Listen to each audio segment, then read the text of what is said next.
বলি গিন্নি, আমি খুব সমস্যার মধ্যে আছি বুঝলে। হ্যাঁ, তোমার তো অর্থে টান ধরলেই আমার কথা মনে পড়ে গো। কি করে বুঝলে? বাবা, বুঝবো না? এতদিন ধরে তোমার সাথে সংসার করছি, তাও বুঝবো না? আমি কি আজকাল আর তোমার কাছে চাই বলো? আমার মা আমার নাম রেখেছিল পার্বতী, আর বলেছিল দেখিস তুই ভগবান শিবের মতন বর পাবি। তোমাকে পেয়েছি, কিন্তু সাথে পেয়েছি অভাব। হ্যাঁ, সে যতই অভাব হোক, মন্ত্রী মশাইয়ের মতো স্বভাব তো নষ্ট করিনি গিন্নি। সেই জন্যেই তো তোমার সংসারে পড়ে আছি গো, নইলে কবে এই চাল চুলোহীন সংসার ছেড়ে চলে যেতুম। হ্যাঁ, বলছি শোনো না, এই কিছু মোহরের খুব দরকার। এবার মন্দিরে শিবরাত্রির পুজো হবে, কিন্তু মহারাজ তেমন খরচ করতে পারবেন না। তাই তাই কি? তাই আমাদের সব সভাসদদের বলেছেন দান করবার জন্য। এই দেখো, আমার যা গয়নাগাটি ছিল সবই তো বন্ধক রাখা আছে, নইলে বলতাম। আরে বাবা, সে তো জানি, কিন্তু আর কোনো উপায় নেই। কি বলি বলো তো? দেখি কি করা যায়। আরে বাবা, এত চিন্তা ভাবনা না করে বাবা মহাদেবের ওপর ভরসা রাখো গো, উনি কোনো একটা পথ দেখাবেন। দেখো, দেখা যাক গিন্নি, উনি এখন আমার আশা ভরসা।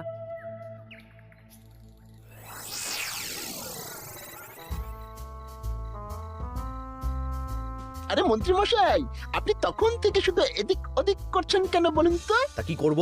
না, আমরা তো বুঝতে পারছি না আপনার কি হলো। জীবনে অনেক অপমানিত হয়েছি, অনেক মার খেয়েছি, এবার সম্মান চাই। আর কেউ সম্মান না করলেও আমরা কিন্তু আপনাকে বেশ সম্মান করি মন্ত্রী মশাই। ওদের সম্মান আর মহারাজের সম্মানের মধ্যে অনেক পার্থক্য আছে। না, ওই এই ছোট মুখে বড় কথা বলছি মন্ত্রী মশাই, ক্ষমা করবেন। হ্যাঁ, মহারাজ আপনাকে কেন সম্মান করবেন? সামনে শিবরাত্রি, প্রত্যেক বছরের মতন এবছরেও গ্রামের মন্দিরে রাজবাড়ির তত্ত্বাবধানে পুজো হবে, আর সেই পুজোয় আমাকে দান করতে হবে। তা করুন, আপনার কি অর্থের অভাব নাকি? আরে বাবা, সব অর্থ দিয়েই তো তোদের গিন্নিমার গয়না বানিয়ে দিয়েছি, আমার হাতে আর আছে কই? ও, এই সামান্য ব্যাপার। আপনি মাছের তেলে মাছ ভাজুন। হ্যাঁ, আমিও তো তাই বলতে চাইছি। খোলসা করে বলতো তুই কি বলতে চাইছিস? মানে আমি বলতে চাইছি, আপনি আমাদের দায়িত্ব দিন, আমরা রাজ্যবাসীদের থেকে চাঁদা তুলবো, ভিক্ষে করবো। আরো অনেক কায়দা করে অর্থ উপার্জন করে আপনার হাতে দেব, আর সেই অর্থ আপনি নিজের বলে চালিয়ে দেবেন। ব্যাস, তাহলে তো আমার 90% চিন্তাই মাথা থেকে নেমে গেল। ব্যাস, আর কোনো চিন্তা নেই।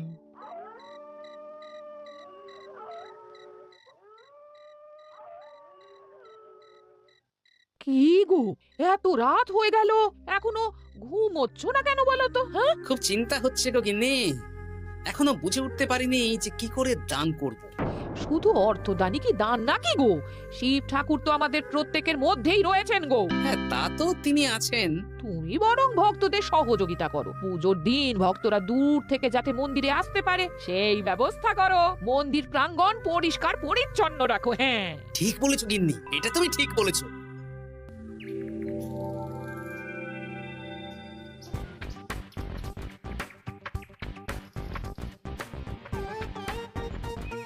এই যে, বাড়িতে কে আছেন? মন্ত্রী মশাই বলুন। হ্যাঁ, তা প্রত্যেক বছরের মতন এই বছরেও তো শিবরাত্রি উপলক্ষে মন্দিরে পুজো হচ্ছে, জানেন তো? হ্যাঁ, সে তো জানি, কিন্তু আমার গিন্নির পায়ে এত ব্যথা যে এবারে আর জল ঢালতে যেতে পারবে বলে তো মনে হয় না। তাতে কি, আপনি দান করুন, বাবা দূর থেকে আশীর্বাদ দিয়ে দেবেন। দান? তা কিসের দান? এত ধুমধাম করে পুজো হবে, তা দান। এ কি, এতদিন ধরে মন্দিরে তো দান দেওয়ার কোনো ব্যাপার ছিল না। এবার আছে, দান করা সবচেয়ে বড় ধর্ম। হ্যাঁ, আমরা বুড়ো বুড়ি খুব অল্প অর্থে সংসার চালাই, আমাদের ছেলে যেটুকু পাঠায় তা দিয়েই চালাই। আমরা আর কি দান করব মন্ত্রী মশাই? দরকার হলে কদিন না খেয়ে থাকবেন, বাবার নামে উপোস করবেন, আর যে দান করবে না আমি তাকে এই রাজ্যে থাকতে দেব না। ওরে বাবা রে, দিচ্ছি দিচ্ছি দিচ্ছি। আর শুনুন, এই দানের ব্যাপারটা যেন 5 কান না হয়, নইলে কিন্তু। ওরে বাবা, না না না, ঠিক আছে ঠিক আছে। আজকে সারাদিনে ভালোই রোজগার হয়েছে, কি বলিস বটা? হ্যাঁ, কালকে আবার সারাদিন চাঁদা তোলা হবে। চাঁদা নয়, বল চাঁদার নামে দান তুলছি। হ্যাঁ, আর যা ভয় দেখাচ্ছি, কেউ ভয় মুখ খুলবে না। এই তো যাই, এরকম চলতে থাকলেই আমাকে সেরার সেরা দানি হওয়া থেকে কেউ আটকাতে পারবে না। এই তুমি এই ভর দুপুরে বস্তা কাঁধে নিয়ে কোথায় যাচ্ছ গো? হ্যাঁ? একটু জঙ্গলের দিকে যাচ্ছে গিন্নি, শুকনো কাঠ নিয়ে আসি। পুজোর দিন তো ভোগের রান্না করতে জ্বালানি লাগবে, দেখি শুকনো কাঠ নিয়ে রাজবাড়িতে দিয়ে আসবো। বেশ বেশ বেশ, যাও। হে দেবাদিদেব মহাদেব, তুমি একটু দেখো বাবা।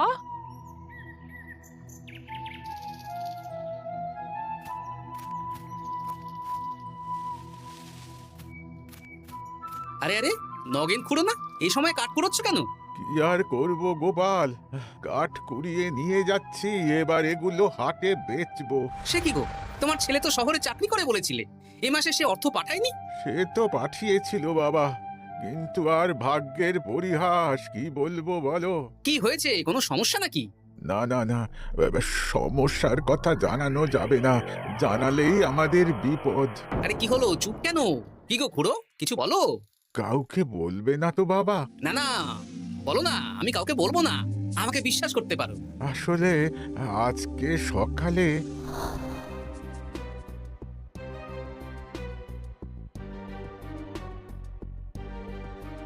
হ্যাঁ, মন্ত্রী মশাই? হ্যাঁ, শুধু আমাদের বাড়ি থেকে না, গ্রামের সব বাড়ি থেকে তুলেছে। ঠিক আছে খুড়ো, তুমি নিশ্চিন্তে থাকো। আর আমার চিন্তার শেষ নেই। আমার গিন্নির কদিন ধরে এত পায়ে ব্যথা যে এবারে অতটা হেঁটে মন্দিরে বাবার মাথায় দুধ ঢালতে যেতে পারবে না। ঠিক আছে, তুমি একদম চিন্তা করো না, আমি দেখছি কি করা যায়।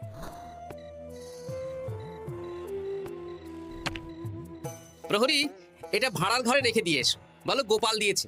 ভোগ রান্নার সময় জ্বালানি লাগবে তো, তাই এই কাঠ দিয়ে গেলাম। আচ্ছা গোপাল দাদা।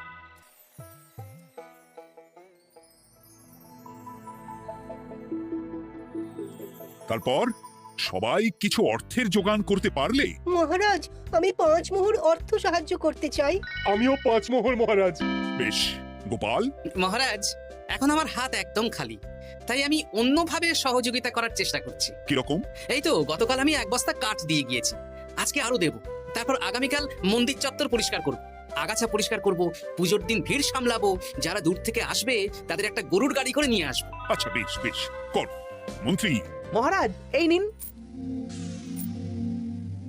এতে 200 মোহর আছে, আমি আরো দান করব, আপনি কোনো চিন্তা করবেন না মহারাজ। বাহ বাহ বাহ বাহ, এ তো বিশাল ব্যাপার। আমি জীবনে অনেক পাপ করেছি, তাই এখন দান করে একটু যদি পুণ্য লাভ হয় সেটাই আশা। বেশ বেশ, পণ্ডিত, তুমি আর রাজবৈদ্য তাহলে পুজোর দশকর্মা দ্রব্যাদি কেনাকাটা শুরু করো। এখন ধারে নিয়ে আসবে, পুজোর পরে সব শোধ করে দেওয়া হবে। আচ্ছা মহারাজ, ঠিক আছে। তাহলে আজকে আমি আর পণ্ডিত মশাই দুজনে বাজারের দিকে যাব আর সব দশকর্মার দ্রব্যাদি কিনে নিয়ে আসব। হ্যাঁ হ্যাঁ, তাই কর। এই ঘটা পুঁটির বাবা একটা কানা করিও চাঁদা দেয়নি। হ্যাঁ, আমার মাথায় একটা বুদ্ধি আছে। কি বুদ্ধি? দেখ, ওদের বাড়ির বাইরে একটা শাড়ি ঝুলছে, শাড়িটা দেখে খুব একটা ওই পুরানো মনে হচ্ছে না। ওটা হাত সাফাই করে বাজারে বেচে যা অর্থ পাবো সেটাই মন্ত্রী মশাইকে দেবো, তাই তো? একদম তাই।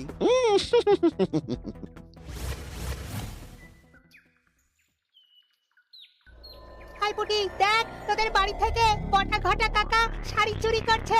হ্যাঁ, তাই তো। ন্যাপলা, ওরে বাবা রে, মরে গেলাম রে, ওরে মরে গেলাম, পালাও পালাও পালাও, ওরে বাবা। এই কি হয়েছে রে, চিৎকার করছিস কেন? আর বটা ওভাবে পালালো কেন? এই বটা ঘটা কাকা ওই পুটির মায়ের শাড়ি চুরি করে পালাচ্ছিল, আমরা ধরে ফেলেছি। সাব্বাস, এই তো চাই। তার মানে মন্ত্রী মশাই এখন দান করার জন্য চুরিও করাচ্ছে। বাহ, কি ভাবছো গোপাল দাদা? না কিছু না। আচ্ছা পুটির বাবা, তোমাদের বাড়ি মন্ত্রী মশাই চাঁদা তুলতে আসেননি? এসেছিলেন তো, কিন্তু আমি বলে দিয়েছি আমি পারবো না, নিজেদের বীজ ধান কেনার অর্থ নেই, চাঁদা দেবো কি করে? আচ্ছা, এই ব্যাপার, এবার বুঝতে পেরেছি। অনেক ভয় দেখালেন, চমকালেন, কিন্তু কিচ্ছু দিইনি। তাই বটা ঘটা চুরি করতে এসেছি, বুঝেছি। বেশ, এই সাবধানে থেকো। কিভাবে যে সংসার চালাবো। শোনো পুটির বাবা, তুমি এক কাজ করো, বলো। জঙ্গলে অনেক ধুত্র গাছ, আকন্দ গাছ আছে। তুমি পুজোর দিন সকাল থেকে মন্দিরের কাছে একটা ফুল মালা বেলপাতার দোকান দাও। এটা ভালো বুদ্ধি দিয়েছো। আমি তো এখন মন্দির প্রাঙ্গণ সাফ সাফাই করতে যাচ্ছি, আমি বরং কাজের ফাঁকে তোমার জন্য একটা ছাউনি দিয়ে মন্দিরের কাছে দোকান বানিয়ে দেবো। তাহলে তো খুবই ভালো হয়। এই পুটি, তোরাও আমার সাথে চল, হাতে হাতে সাহায্য করবি। চল চল চল। চলো গোপাল দাদু।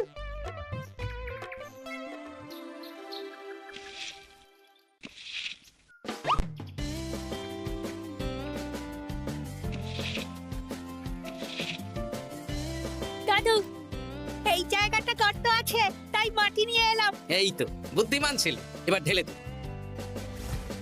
ব্যাস, এখানটা এবার ঠিক হয়ে গেল। দেখি এবার মন্দিরের পিছনের দিকটা একটু পরিষ্কার করে দিই।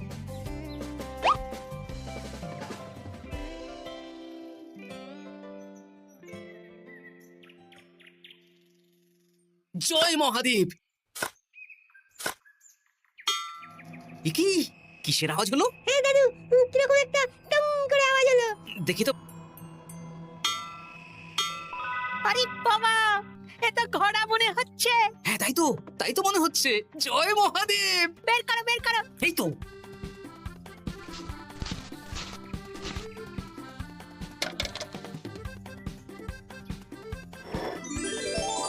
ও দাদু, এ তো সোনার মোহর। জয় মহাদেব, তুমি সত্যি আছো প্রভু, তুমি সত্যি আছো। একই দাদু, তুমি কাঁদছো কেন? সবই মহাদেবের কৃপা। মহারাজ বলেছিলেন দান করতে, মহাদেব নিজেই নিজের পুজোর ব্যবস্থা করে নিলেন রে। হ্যাঁ, তাই তো দেখছি দাদু। তবে শোন, এই কথাটা কাউকে বলিস না। আচ্ছা গোপাল দাদু, আমরা কাউকে বলবো না। হ্যাঁ।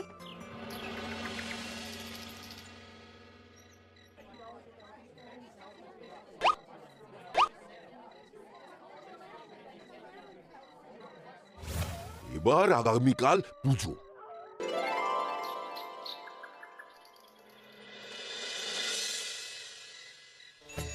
জয় শিব শম্ভু, হর হর মহাদেব। হে প্রভু, হে মহাদেব, জগতের কল্যাণ করো ভোলানাথ। জয় শিব শম্ভু। জয় জয় শিব শম্ভু, জয় শিব শম্ভু। বাবা দেখো বাবা। বাহ বাহ বাহ বাহ, এই তো সব ভালোই হচ্ছে। ভালো তো হবেই মহারাজ, আমি যা দান করেছি পুজো পাঠ এবারে ধুমধাম করে হবে। দান করে অত অহংকার করতে নেই মন্ত্রী। এক হাতে দান করলে আরেক হাতকে জানাতে নেই, বুঝলে? বুঝেছি মহারাজ।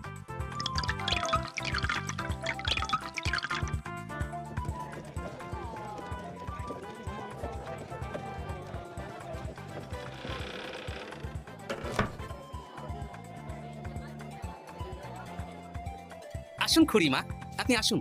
সত্যি গোপাল, তোমার মতো মানুষ হয় না। আমার পায়ে বড় ব্যথা। ভেবেছিলাম এই বছর হয়তো মন্দিরে আসতেই পারবো না। আহা, আমি তো আপনার ছেলের মতন। আর কাল আবার আসতে হবে, বড় মাঠে ভোগের আয়োজন আছে, গাড়ি পাঠিয়ে দেবো, কেমন? বেঁচে থাকো বাবা, বেঁচে থাকো। দেখো দেখো গোপালকে দেখো, ও হয়তো অর্থ সাহায্য করেনি, কিন্তু অন্যভাবে কত সাহায্য করছে। এই মন্দির প্রাঙ্গণ থেকে সব আগাছা পরিষ্কার করেছে।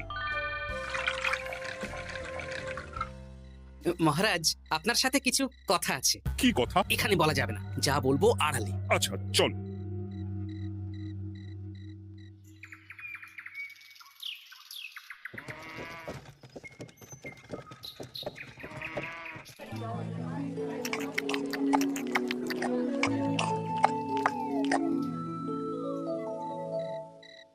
আজ সান্ধ্য সভায় সবাইকে আমি ডাকলাম, তার একটাই কারণ। কি কারণ মহারাজ? কি বলবেন আজ? গতকাল শিবরাত্রির পুজো আর আজ বেলার পুজোর ভোগ গ্রহণ পর্ব বেশ ভালোভাবেই সুসম্পন্ন হলো। এতে আমি খুব খুশি ও শান্তি পেয়েছি। তাই মহারাজ আমাকে সম্মান প্রদান করবেন, তাই তো? আমার মনে হয় আমি সবচেয়ে বেশি দান করেছি। না, তুমি তো কোনো নিঃস্বার্থ দানই করনি। মানে আমি যে কত মোহর দিলাম। ওগুলো তো লোকজনকে ভয় দেখিয়ে দানের নামে চাঁদা তুলে দিয়েছো। সেরেছে, সব জেনে গেছেন। হ্যাঁ, সেই জন্য সম্মান নয়, তোমাকে শাস্তি দেওয়া হবে। ওরে বাবারে, ভুল হয়ে গেছে, ভুল হয়ে গেছে। ক্ষমা করুন মহারাজ, ক্ষমা করুন। এসব ক্ষমার অযোগ্য ভুল। যাই হোক, মহাদেবের কৃপায় মহাদেবের পুজো হয়েছে। তুমি যে অর্থ লোকজনের কাছ থেকে তুলেছিলে সেটা লোকজনের মধ্যেই বিলিয়ে দেওয়া হবে। তাহলে পুজোয় যা খরচ হলো তার বকেয়া কিভাবে মেটাবেন? সেটার ব্যবস্থা তো স্বয়ং মহাদেব করেছেন মন্ত্রীমশাই। মহাদেব কিভাবে? আমি একদিন বিকেলবেলা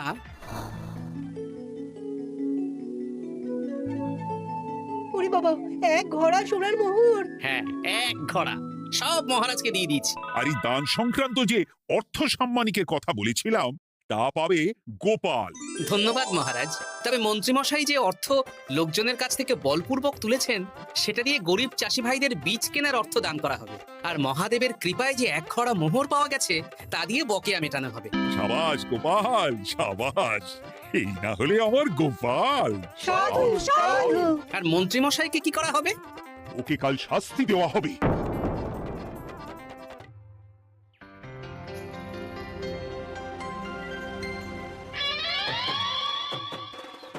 ও মহাদেব, ও শিব ঠাকুর, আমাকে ক্ষমা করে দিন, ক্ষমা করে দিন আমাকে। ওসব না বলে একবার কান ধরে উঠবস করুন আর একবার করে বলুন জয় মহাদেবের জয়। জয় মহাদেবের জয়, জয় মহাদেবের জয়, জয় মহাদেবের জয়। সবই মহাদেবের দান।